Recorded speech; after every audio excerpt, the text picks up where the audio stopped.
दोस्तों, दज्जाल इस वक्त इस दुनिया पर मौजूद है। दज्जाल अभी आया नहीं है और किसी को पता नहीं है कि दज्जाल इस वक्त कहां है और आखिर में जमीन के किस हिस्से से निकलेगा। लेकिन पूरी इस दुनिया पर एक ऐसा सहाबी गुजरा है जिन्होंने दज्जाल को देखा भी है, इससे मुलाकात भी की है और इससे बातचीत भी की है। दोस्तों, वीडियो को जरा गौर से सुनिएगा। एक मर्तबा हमारे नबी सल्लल्लाहु अलैहि वसल्लम ने अचानक अपने सहाबा को जमा फरमाया और खतबा देने के लिए मेंबर पर तशरीफ फरमा हो गए और नबी करीम सल्लल्लाहु अलैहि वसल्लम ने फरमाया कि अमीमदारी ने मुझे बताया कि वो 30 अफराद थे और किश्ती में वो सफर कर रहे थे कि तूफान आ गया और वो भटक गए। तकरीबन महीना भर वो समंदर में घूमते रहे और एक दिन सूरज गुरूब होने के वक्त एक नामालूम ईलैंड पर वो पहुंचे। उन्हें वहां सयाह रंग की मखलूक नजर आई जिसके जिस्म पर बाल बहुत ज्यादा थे। उन्होंने उससे पूछा कि तुम कौन हो? उसने कहा, मैं जासूस हूं, और कहा कि हमें अपने बारे में कुछ बताओ। उसने कहा कि ना मैं तुम्हें कुछ बताऊंगा न तुमसे कुछ सुनूंगा। तुम उस बदखाने में जाओ, वहां एक शख्स तुम्हारा बड़ी बेचैनी से तुम्हारा वेट कर रहा है, वही तुम्हें कुछ सुनाएगा भी और बताएगा भी। फिर वो सब अंदर चले गए। वहां एक शख्स सख्ती से जंजीरों में झगड़ा हुआ था। उसने पूछा कि तुम लोग कौन हो और कहां से आए हो? उन्होंने बताया, शाम से आए हैं।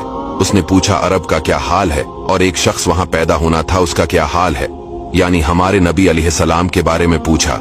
सहाबा ने बताया कि वो अच्छे हाल में है। पहले तो उनकी मुखालफत हुई, लेकिन अब वो तमाम अरब पर वो गालिब हो गए हैं। ये सुनकर उस शख्स ने 3 चीखें मारी और बोला कि मैं दज्जाल हूं और कहता है अनकरीब में आजाद हो जाऊंगा और जमीन का चप्पा चप्पा में घूमूंगा और इसका कोई हिस्सा नहीं छोड़ूंगा सिवाय मदीना के, क्योंकि मुझे में वहां जाने की ताकत ना होगी। और एक रिवायत की रोशनी में ये बात भी कही जाती है कि दज्जाल को हजरत सुलेमान अलैहिस्सलाम ने कैद किया था। दज्जाल का फितना तारीख में एक बहुत बड़ा खतरनाक फितना है। दज्जाल का जो हलिया बताया गया है वो ये है कि दज्जाल एक जवान मर्द होगा, लंबा कद होगा, एक आंख से काना होगा और एक आंख खून आलूद हो गए। दज्जाल की पेशानी चौड़ी होगी और उसकी पेशानी पर लिखा होगा काफिर, जिसको हर मुसलमान पढ़ेगा और काफिर को नजर ना आएगा। दज्जाल के निकलने से पहले दुनिया बहुत बुरी हालत में होगी। इसके निकलने से पहले 3 साल पहले इस दुनिया में खशक साली फैली होगी। दीन के मामले में लोगों में कमजोरी पैदा हो चुकी होगी।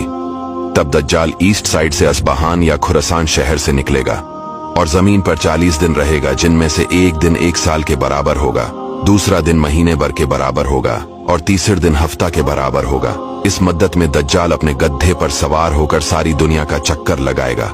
दज्जाल के इन फितनों की वजह से अहले ईमान सख्त परेशान और तंगी के आलम में भागकर दुखान नामी पहाड़ में पनाह लिए हुए होंगे। लेकिन दज्जाल उनका पीछा करके पहाड़ का गैरा करेगा। तब अल्लाह पाक हजरत ईसा अलैहिस्सलाम को नाजिल फरमाएगा। जब हजरत ईसा अलैहिस्सलाम इस दुनिया में आ जाएंगे तो उनको देखते ही दज्जाल ऐसे मेल्ट होगा जैसे पानी में नमक मेल्ट होता है। आप अलैहिस्सलाम दज्जाल को मकाम लित पर कत्ल करेंगे और उसके फॉलोअर्स में से किसी को भी जिंदा नहीं छोड़ेगा। ये फितना बहुत शदीद होगा। नबी पाक अलैहिस्सलाम ने फरमाया कि जो सूरह कहफ की पहली 10 आयतें याद करेगा दज्जाल के फितने से महफूज रहेगा।